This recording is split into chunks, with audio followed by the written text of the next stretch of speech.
Toute leur vie, Aurore Drossard et sa mère Anne ne se sont battus que pour une chose, la reconnaissance de paternité d'Yves Montand. Pendant 2 ans, au début des années 1970, Anne Drossard et le célèbre acteur auraient vécu une liaison, alors que ce dernier était marié à Simone Signoret. Celle qui est alors une comédienne en herbe d'à peine 20 ans suit la vedette de César et Rosalie sur ses tournages à l'autre bout du monde et le retrouve place Dauphine, à Paris, lorsqu'il y est seul. En 1975, après 2 années de passion, la jeune femme découvre qu'elle est enceinte. Au retour de Montand du Venezuela, où il vient de tourner Le Sauvage de Jean-Paul Rappeneau, sa maîtresse lui annonce la nouvelle. Mais pour le chanteur, impossible que cet enfant soit de lui. À 54 ans, il s'estime trop vieux pour devenir père. Refusant d'en assumer la paternité, il met un terme à leur histoire. Anne Drossard passera les années qui suivront à tenter de provoquer chez son ex-amant le désir de connaître leur fille. Rien n'y fera. Près de 14 ans plus tard, Valentin Livy, l'unique enfant légitime d'Yves Montand et de Carole Amiel, sa dernière compagne, voit le jour. Ce n'est trop pour Anne et Aurore Drossard, qui se lancent dans une bataille judiciaire acharnée pour prouver que le comédien est aussi le père de l'adolescente. Ce 20 avril 2023, près de 25 ans après le prélèvement ADN autorisé sur la dépouille de l'acteur et ayant conclu à la non-reconnaissance d'Aurore, Anne Drossard publie Cet enfant qui te tendait les bras, aux éditions de l'Archipel. Un livre dans lequel l'auteur d'aujourd'hui 70 ans entend rétablir la vérité, en dévoilant des documents et témoignages inédits. Gala.fr est allé à sa rencontre dans son petit appartement de Saint-Arnoult en Yvelines. Supérieur à Alain Delon, Claude François, Salvatore Adamo, ces stars qui ont caché l'existence d'un enfant gala. FR, quel est le but de votre livre? 25 ans après la clôture de la procédure de justice qui visait à faire reconnaître Aurore comme la fille d'Yves Montand? Anne Drossard, je veux que les gens connaissent la vérité. Aurore a été reconnue en 1994 et ce n'était pas par hasard, au bout de 5 ans, dont 2 ans d'enquête. L'argent ne nous a jamais intéressés. On demandait seulement à ce qu'Aurore puisse rencontrer son frère, Valentin Livy, afin qu'il ait la possibilité de construire une relation. J'ai élevé ma fille sans jamais rien demander à son père. Qu'elle soit héritière, ayant été reconnue une première fois, était normal. Mais pour préserver leur part de l'héritage de Montand, Carole Amiel et Catherine Allégret, la fille de Simone Signoret que l'acteur a adoptée en 1987, note de la rédaction. En ont décidé autrement. Gala. FR, comment expliquez-vous qu'Yves Montand ait assumé la paternité de Valentin à 67 ans alors qu'il avait refusé cela à Aurore, 14 ans auparavant? A. D. La disparition de Simone Signoret, en 1985, est selon moi l'unique raison. Jusque-là, son épouse était toujours là pour le remettre dans le droit chemin. Quand elle a disparu, Montand s'est affiché avec Carole Amiel, des photos d'eux ont été prises. Refuser de reconnaître qu'il était le père de son enfant n'aurait pas été prudent car elle aurait eu toutes les preuves dont j'ai manqué pour l'attaquer en justice et gagner son procès. Il n'aurait jamais pu échapper à cette paternité. Gala.fr, si des preuves de sa relation avec Carole Amiel n'avaient pas existé, aurait-il fait le même choix selon vous? A. D. Quand elle lui a annoncé qu'elle était enceinte, il l'a rejetée comme il l'a fait avec moi. Mais tout le monde l'avait déjà vue avec elle.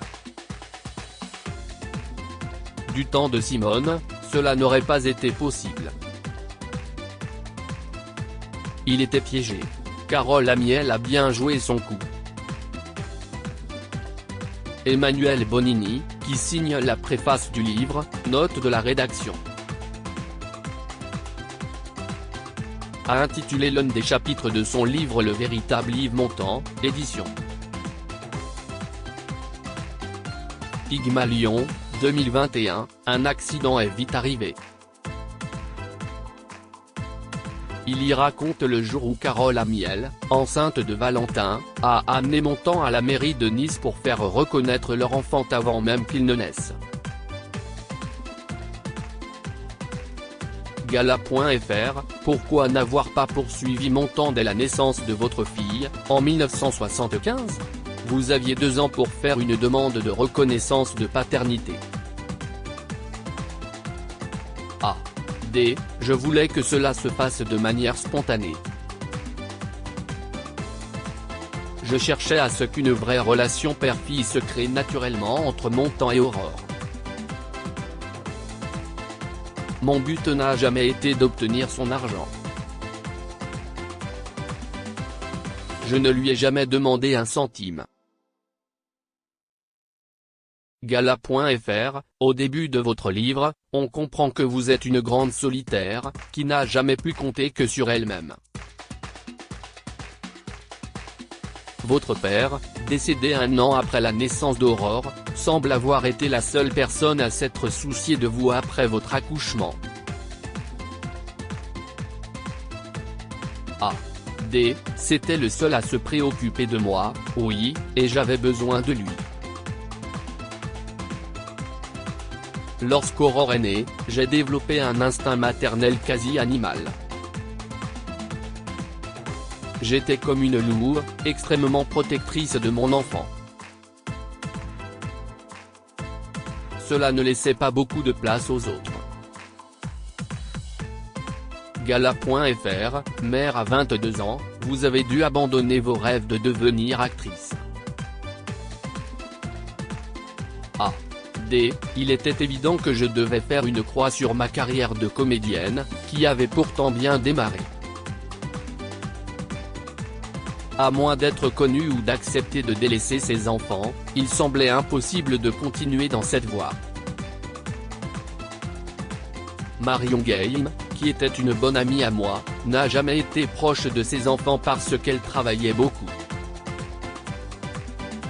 Résultat, elle a beaucoup regretté, et ses enfants aussi, de n'avoir pas cultivé leur relation. Pour moi, être proche de ma fille était capital. Il fallait travailler pour gagner de l'argent et pouvoir l'élever dignement. C'était mon seul but. Gala. FR, quand avez-vous retrouvé l'amour, après Yves Montand ? A. D. Cela n'a pas été facile. Dès que quelqu'un me plaisait, il était marié alors je laissais tomber. Si est cocasse d'ailleurs, car la personne avec qui je vis depuis 22 ans, je l'ai rencontrée en 1977, alors qu'Aurore avait 2 ans. À l'époque, nous avions vécu une histoire qui aurait pu marcher mais il était marié et habitait à Alençon, donc j'ai rompu. Puis en 2001, alors que j'habitais à Boulogne-Billancourt et me promenais avec Aurore dans la rue, un homme m'a appelé par mon prénom depuis sa voiture. C'était lui. Il avait les cheveux blancs, je ne l'ai pas reconnu. Il avait divorcé quelques années auparavant, et moi, je venais de me séparer d'un homme. Je l'ai demandé en mariage 3 ans plus tard, on s'est unis et on ne s'est plus quitté. Gala.fr, vous commencez votre livre en racontant le moment où Aurore apprend la mort d'Yves Montand au téléphone, le 9 novembre 1991. nous vivons les heures qui suivent à travers elle, anéantis par la douleur de n'avoir plus de père. Mais vous, quoi avez-vous ressenti à cette annonce? A. D. Ça m'a fait quelque chose, bien sûr. Mais la seconde suivante, je me suis dit, lâcheur. C'était un samedi et nous avions rendez-vous chez le juge le mardi. Après avoir refusé à 3 reprises de donner son sang, faire un prélèvement ADN ou ne serait-ce que donner sa version de notre histoire, le juge allait lui annoncer qu'il serait bientôt obligé de nous payer une pension alimentaire. Je n'ai jamais cru au hasard. Gala.fr, comment va Aurore aujourd'hui? A. D. Comme moi, elle ne va pas très bien. Elle a 47 ans, mais si est une chose qui ne passe pas avec le temps. Cela ne peut pas passer. Heureusement, elle a rencontré un homme avec qui elle est très bien. Cela fait 10 ans qu'ils sont ensemble. Gala.fr, Aurore témoigne aussi dans votre livre, en rapportant son ressenti à chaque grande étape de l'affaire. Prendre part à ce projet lui tenait à cœur? A. D. Si est moi qui lui ai proposé et elle a accepté. Cela n'a jamais été que mon histoire ou la sienne. On l'a vécu différemment bien entendu, mais nous sommes inséparables l'une de l'autre. Aurore est très contente que ce livre sorte enfin car tous les documents, les témoignages des proches qui ont collaboré dans l'enquête de 1994 qui a abouti à sa reconnaissance, mais aussi tout ce qui prouve que nous n'avons jamais menti, y est présenté. Longtemps, j'ai été réduite au silence. Carole Amiel et Catherine Allégret ont absolument tout fait pour empêcher que ce livre soit publié, mais nous y sommes parvenus. Gala.fr, dans quelle mesure vous ont-elles empêché de parler? A. D. Elles sont allées voir des avocats pour tenter de m'interdire de prendre la parole. Après l'exhumation de Montand en 1998, j'avais d'abord signé chez Hachette, puis aux éditions du Rocher, pour raconter notre histoire. À chaque fois, j'avais des contrats de 3 ans mais à force de recevoir des coups de fil des avocats des héritières de Montand, mes interlocuteurs préféraient mettre fin à notre collaboration.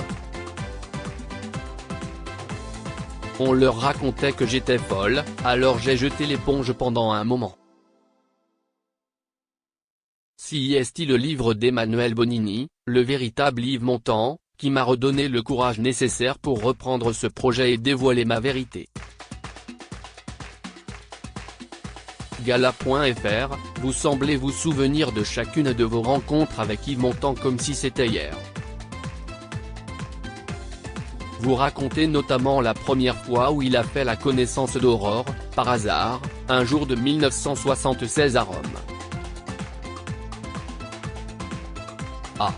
D. Je ne pourrai jamais l'oublier. J'étais descendu à Rome car mon agent m'avait fait savoir que des castings avaient lieu. Au même moment se tournait dans la capitale italienne le grand escogriffe de Claude Pinoteau avec Montand dans le rôle principal.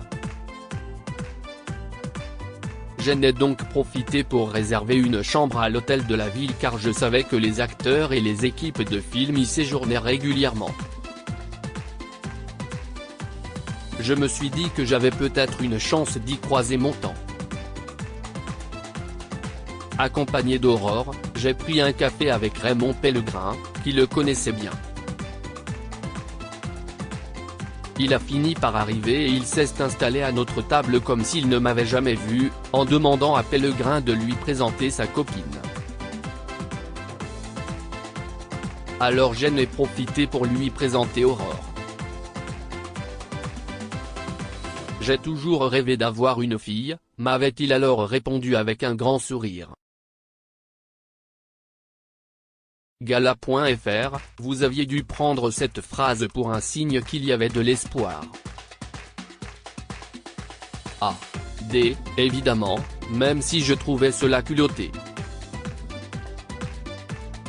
Quelques jours plus tard, alors que l'on déjeunait ensemble au même hôtel avec Aurore, il m'avait demandé de quelle couleur étaient ses yeux alors qu'elle était à la table avec nous. J'ai vraiment cru qu'un lien se nouait lorsque, un de ces jours-là, il est venu me parler alors que j'arrivais à l'hôtel en voiture. J'avais une Porsche à l'époque et je lui avais demandé de me tenir Aurore le temps que je remette bien le siège arrière.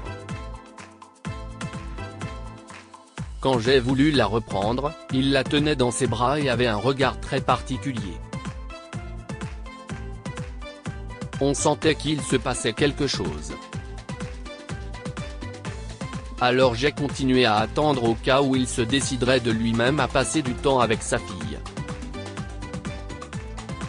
Je me disais qu'avec l'âge, il comprendrait que tourner le dos à son enfant ne menait à rien.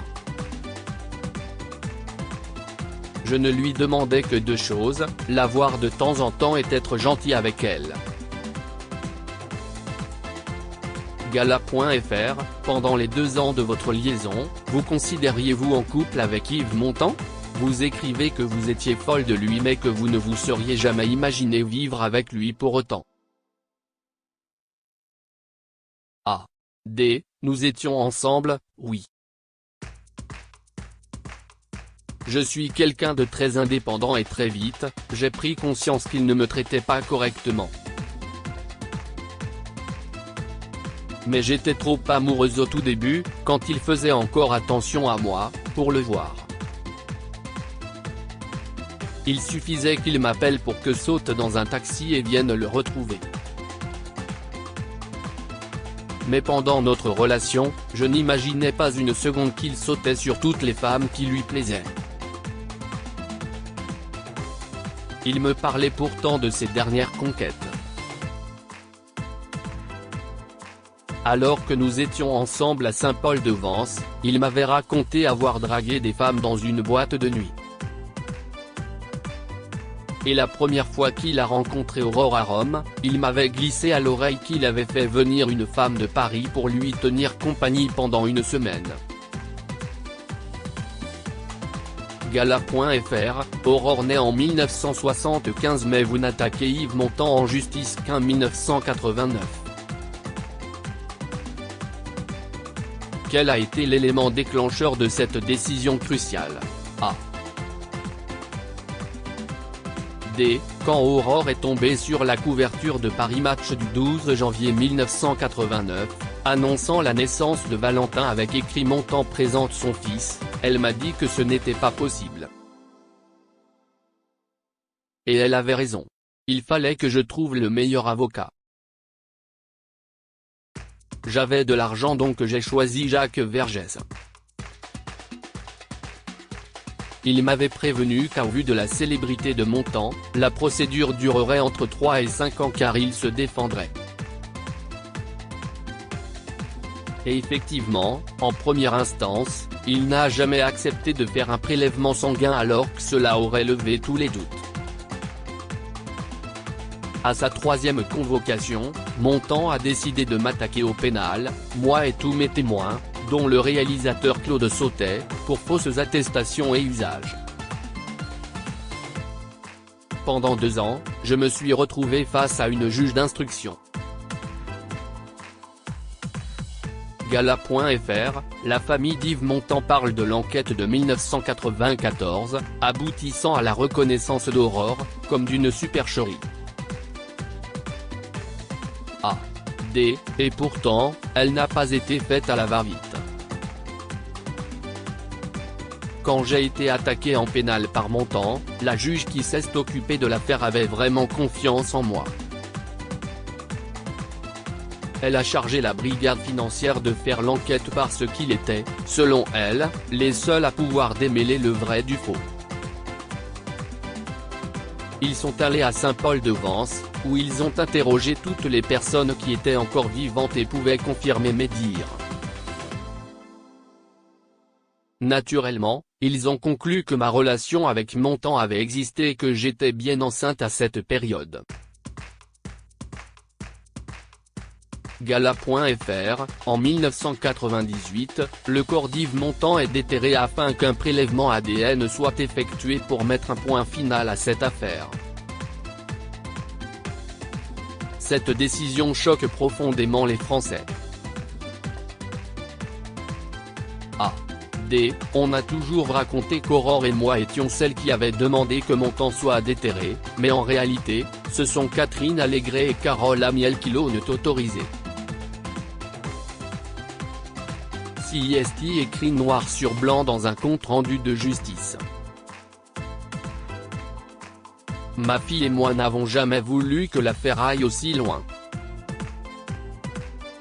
Il suffisait qu'elle accepte le jugement de 1994.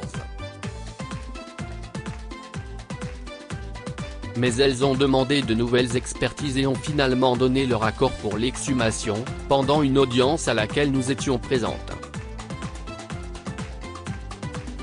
Nous n'avions rien à dire. Gala.fr, vous avez toujours mis un point d'honneur à vous battre pour la vérité alors que beaucoup de femmes se seraient arrêtées au premier obstacle. À mon avis, il y en a eu. J'ai au moins connu une femme, décédée il y a peu de temps, qui a donné naissance à son fils au moment de la sortie des Sorcières de Salem, en 1957. Montand avait 36 ans et était déjà marié. Elle était venue me voir quand j'étais en procès et m'avait raconté son histoire. Mais à son époque, on ne pouvait pas poursuivre en justice comme je l'ai fait. Quelque part, grâce à mon affaire, la loi a évolué. Maintenant, si un homme refuse de donner son sang, l'enfant est automatiquement reconnu. Gala.fr, vous avez discuté à 2 reprises avec Simone Signoret à propos de votre histoire avec son mari. Que vous étiez-vous dit? Au téléphone, après m'avoir prise de haut en me demandant qui j'étais, elle avait fini par se confier et je pouvais sentir à quel point elle était malheureuse. Elle m'avait dit qu'elle viendrait déjeuner chez moi le lendemain. Mais ce jour-là, après l'avoir longuement attendue sans la voir arriver, je m'étais décidé à prendre un taxi avec Aurore pour aller à sa rencontre place Dauphine. Quand la veille, on pleure au téléphone et que le lendemain, on me fait faux bond, je veux savoir pourquoi. Quand je suis arrivé, elle était avec des amis et semblait choquée de me voir débarquer. Vous êtes sacrément gonflé, m'avait-elle lancé avant de me donner rendez-vous 2 heures plus tard au caveau du palais. Là-bas, elle a offert un jus d'orange à Aurore et nous avons discuté. Gala.fr, quel souvenir gardez-vous de ce face-à-face? J'ai rencontré une femme qui souffrait et avait déjà beaucoup souffert par le passé, notamment à cause de l'aventure de Montand avec Marilyn Monroe dans les années 1950. Elle a beaucoup trop donné à cet homme qui la trompait sans arrêt. Elle était au courant de toutes ces aventures. Elle m'avait même dit au téléphone, si je devais adopter tous les enfants de Montand, j'aurais une famille nombreuse. Ce n'est pas pour rien qu'en 1981, dans le livre Le chant d'un homme de Richard Canavo et Henri Kikéré, Montand déclare que toutes les femmes devraient être comme Simone. Crédit photo, collection personnelle d'Anne Drossard 1973.